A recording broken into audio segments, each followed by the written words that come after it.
শীতের হিম সকাল, কুয়াশায় আচ্ছন্ন পথঘাট থেকে শুরু করে মাঠ প্রান্তর, এর মাঝেই চলছে বিনা চাষে রসুন লাগানোর কর্মযজ্ঞ। বন্যার পানি নেমে যাওয়ায় নরম মাটিতে রসুনের বীজ রোপণের হাঁকডাক চারিদিকে। আবহাওয়া এবং বাজার মূল্য অনুকূলে থাকলে ভালো ফলনের প্রত্যাশা কৃষকদের। সাথী ফসল হিসেবে এ জমিতেই তরমুজ, বাঙ্কি এবং মিষ্টি কুমড়ার আবাদ হবে বলেও জানান তারা। এখন লারা দিয়ে ঢেকতেছি, আর খোপে খোপে ধরে পেঁয়াজ লাগাইছি।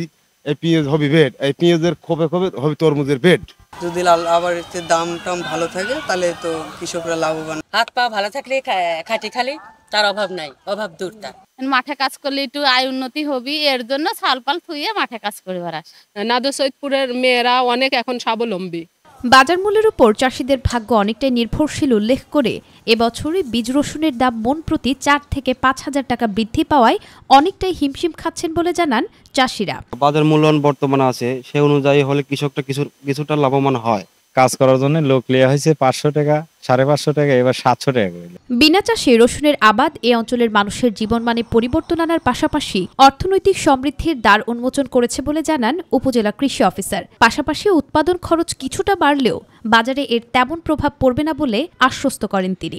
তো বিনা চাষে রসুন চাষ আবাদ করার কারণে এখানে চাষাবাদের খরচ কিছুটা কম হয়। যদিও বীজের দাম কিছুটা বৃদ্ধি হয়েছে, কিন্তু রসুনের ব্যাপক ফলন হলে আশা করছি যে বাজারে প্রভাব পড়বে না। নুসরাত শারমিন, মাই টিভি নিউজ।